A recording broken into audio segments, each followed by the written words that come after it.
Hello viewers, welcome to our channel Career Prep.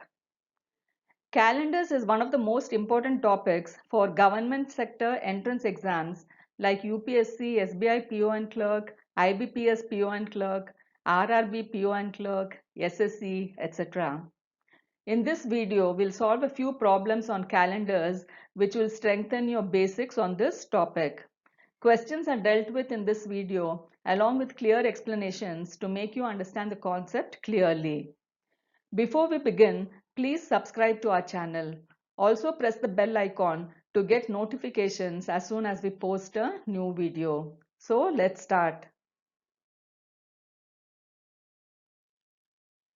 Before we start solving problems on calendars, here is a quick recap of the concepts of a calendar. One week has 7 days and they are Monday, Tuesday, Wednesday, Thursday, Friday, Saturday and Sunday. The days repeat after 7 days. 1 year has 12 months and they are January, February, March, April, May, June, July, August, September, October, November and December. A block of 100 years is called a century. When you divide the number of days by 7, the quotient is the number of complete weeks while the remainder is the number of odd days for that particular period of days. An ordinary year has 365 days, that is 52 complete weeks plus 1 odd day.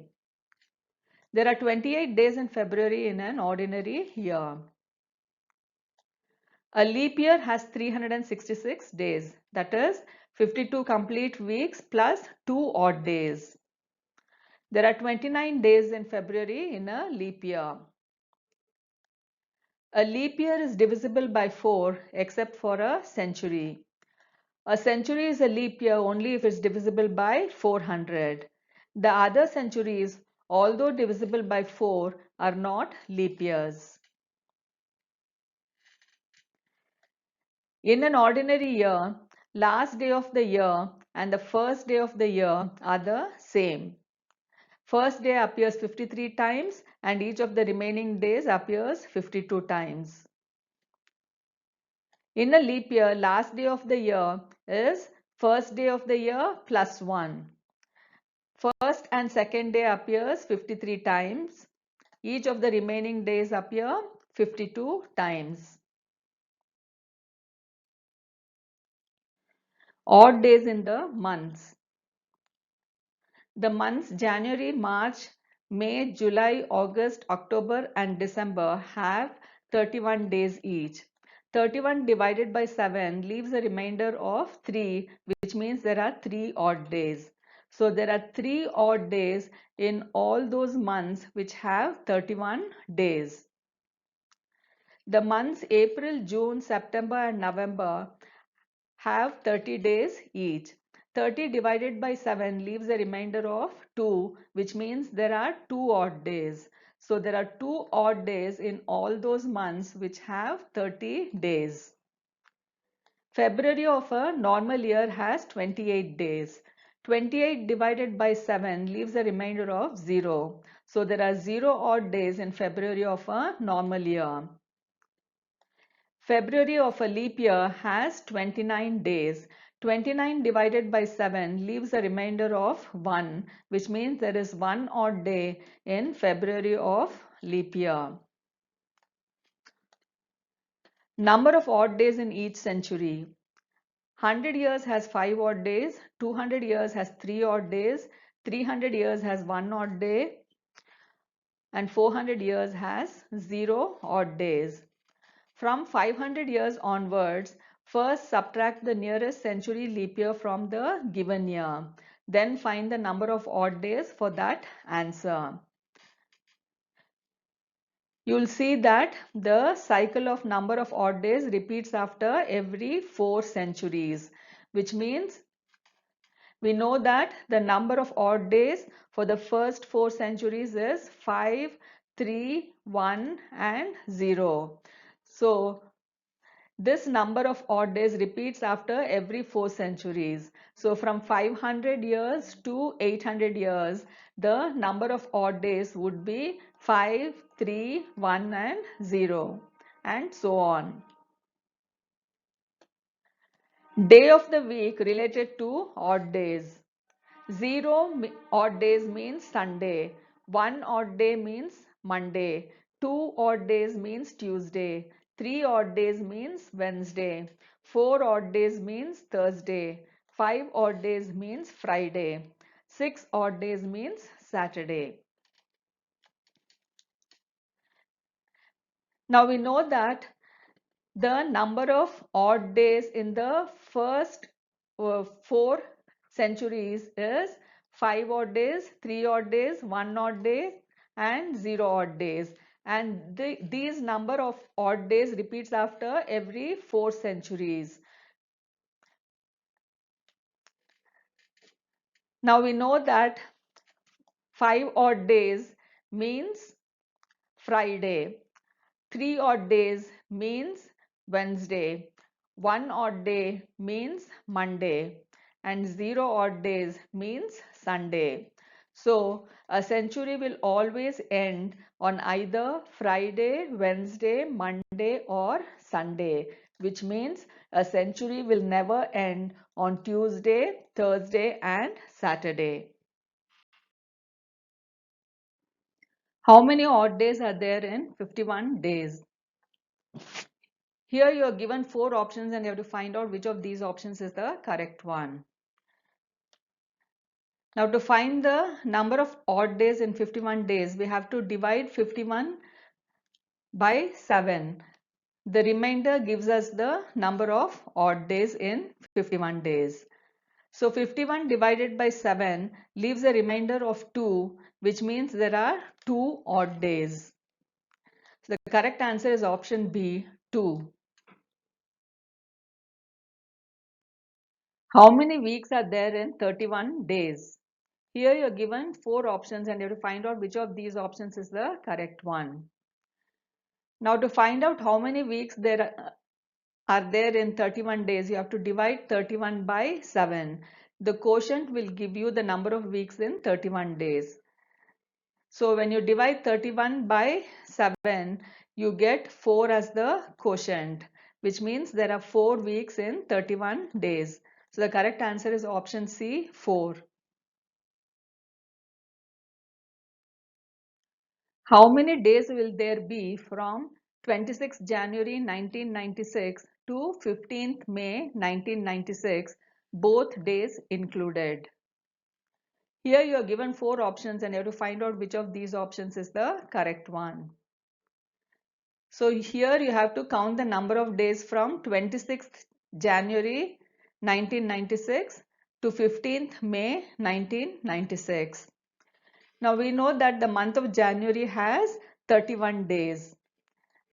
But since we have to count the number of days from 26th January, it means that the number of days in January would be 31 minus 26, which is 6. Now, the year 1996 is a leap year. So, February will have 29 days. March has 31 days and April has 30 days. Now we have to count the number of days till 15th May. So number of days in May is 15. So total number of days is 6 plus 29 plus 31 plus 30 plus 15, which is 111 days. So there are 111 days from 26 January 1996 to 15th May 1996. The correct answer is option B, 111.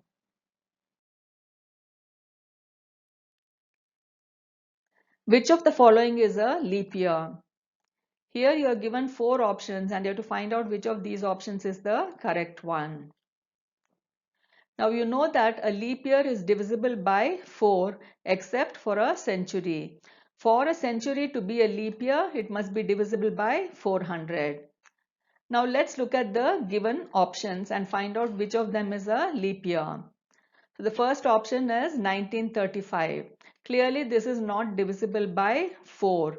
So this is not a leap year. The next option given is 2017. 2017 also is not divisible by 4. So this is also not a leap year. The next option is 1800. Now this is a century. So this has to be divisible by 400 to be a leap year. Clearly 1800 is not divisible by 400. So 1800 is also not a leap year. The next option is 2008. As you can see, 2008 is divisible by 4. So the year 2008 is a leap year. The correct answer is option D, 2008. Which of the following is not a leap year? Here you are given 4 options and you have to find out which of these options is the correct one. Now as you can see, the options are all century years. Now a century year is a leap year only if it is divisible by 400. Now when you look at the given options, you'll see that 2800, 1200 and 2000 are all divisible by 400. So they are leap years. But the option 1800 is not divisible by 400. So it is not a leap year. So 1800 is not a leap year. The correct answer is option B, 1800. What can be the maximum gap between two successive leap years? Here you are given 4 options and you have to find out which of these options is the correct one. Now we know that a leap year occurs every 4 years, but there are cases where the gap between two leap years is 8 years instead of the regular 4 years. For example, look at the year 1896. 1896 is a leap year, and after 4 years it will be 1900, and 1900 is a century year. But since 1900 is not divisible by 400, 1900 is not a leap year. So the next leap year would come after another 4 years, which is 1904. As you can see, 1904 is divisible by 4. So the gap between 1896 and 1904 is 8 years. So the maximum gap between two successive leap years can be 8 years. So the correct answer is option B, 8. How many leap years does 100 years have? Here you are given 4 options and you have to find out which of these options is the correct one. Now to find the number of leap years, you have to divide the given number of years by 4. The quotient will give you the number of leap years. So here 100 divided by 4 is 25. But for a century to be a leap year, it must be divisible by 400. But here since 100 is not divisible by 400, the 100th year is not a leap year. This means there are 25 minus 1, that is 24 leap years in 100 years. So there are 24 leap years in 100 years, not 25. So the correct answer is option B, 24.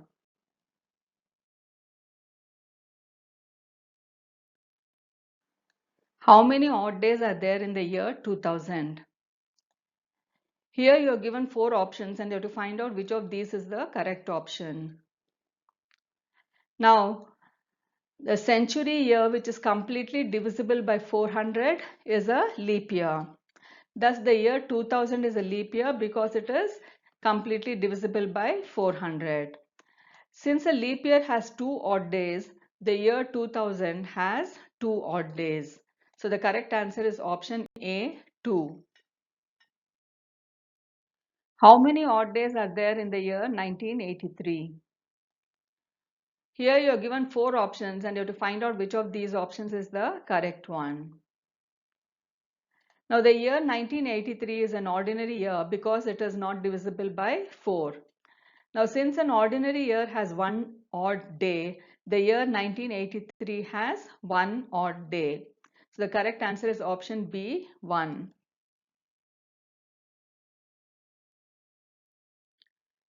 If the first day of the year other than the leap was Friday, then which was the last day of that year? Here you are given 4 options and you have to find out which of these options is the correct one. So here it's given that the first day of the year other than the leap was Friday. This means that the first day of an ordinary year was Friday and we're asked to find the last day of that year. Now we know that in an ordinary year, last day of the year is the same as the first day of the year. Now since it's given that the first day of the year was Friday, it means the last day of the year was also Friday. So the correct answer is option C, Friday. How many weekends are there in an ordinary year? Here you are given 4 options and you have to find out which of these options is the correct one. Now weekend means Saturday and Sunday together. Each ordinary year has 365 days, which means 52 weeks plus 1 day. So in total, there are 52 weeks in a year. So there are 52 weekends in a year. Now, you should remember that since each week has 2 weekend days, it means there are approximately 104 weekend days in each ordinary year.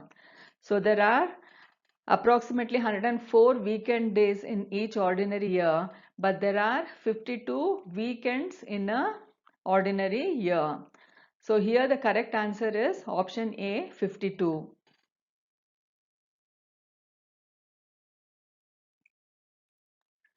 If the fourth day of an ordinary year is Monday, then how many Sundays will be there in that year?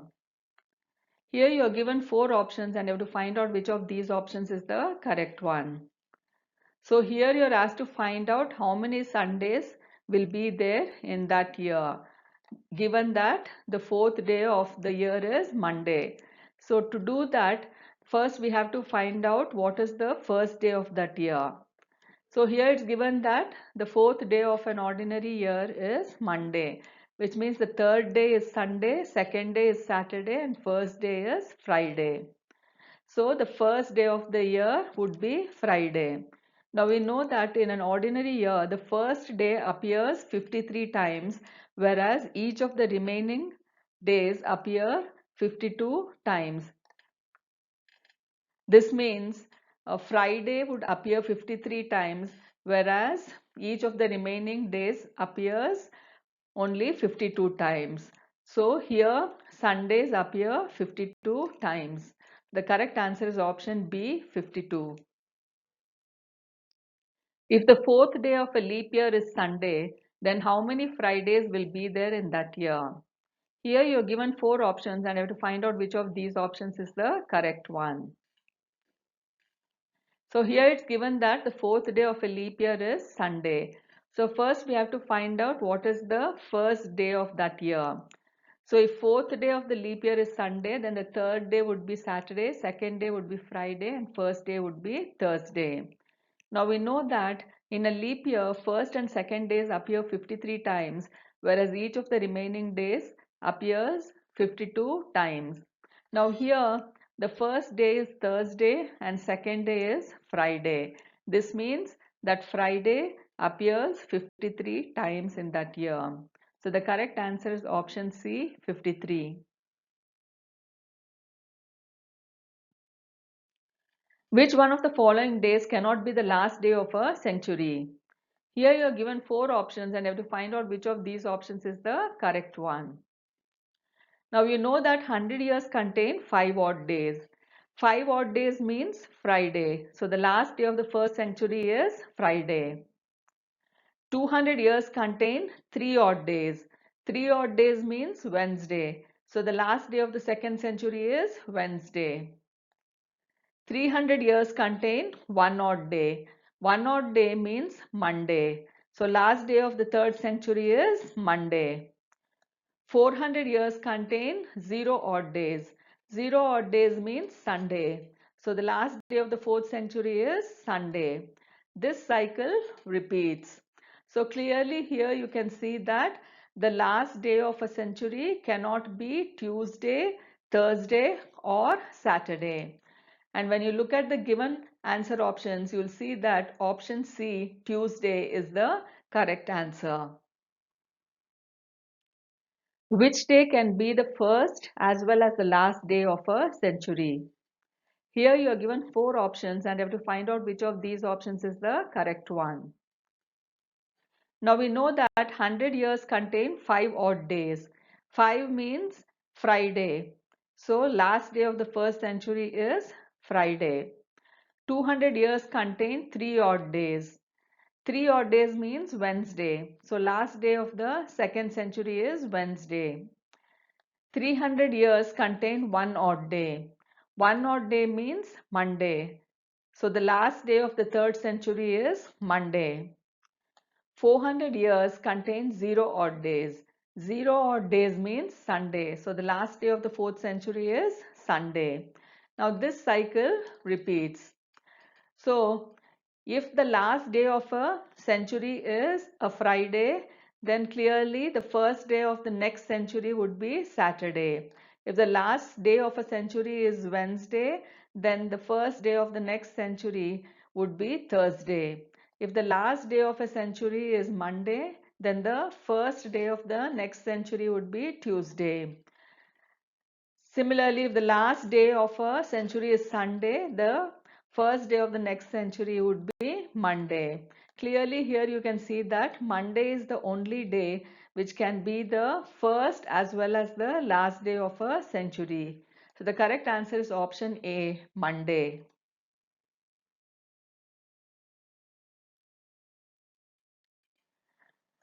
How many Mondays are there in a particular month of a particular year if the month ends on a Wednesday? Here you are given four options and you have to find out which of these options is the correct one. Now you know that there are months of 30, 31 and 28 days. It's given here that the last day of the month is Wednesday. Since it's not given whether the particular month has 30 days, 31 days or 28 days, the number of Mondays in that particular month cannot be calculated. So it cannot be specified. The correct answer is option D, cannot be specified. In a month of 31 days, the third Thursday falls on 16th. Then what will be the last day of the month? Here you are given four options and you have to find out which of these options is the correct one. Now this question can be answered by two methods. Let's look at the first method. Now it's given that the month contains 31 days and the third Thursday falls on the 16th. So number of days left in that month after the 16th is 31 minus 16, which is 15 days. Let's find out the number of odd days in 15 days. So 15 divided by 7 gives us 2 weeks plus 1 odd day. Now it's given that 16th of the month is third Thursday. Now we know that after the 16th there are 2 weeks. So the day which is 2 weeks after the 16th is the 5th Thursday. Now we know that there is one odd day, which means one day after the 5th Thursday is 5th Thursday plus 1, which is 5th Friday. So the last day of the month is 5th Friday. Now let's look at the second method.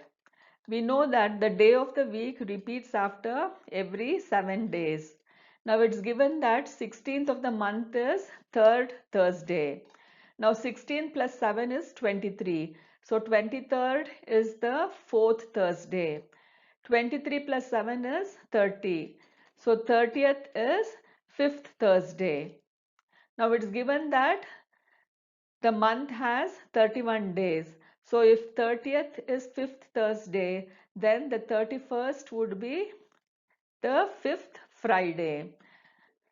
So the last day of the month is 5th Friday. The correct answer is option A, fifth Friday.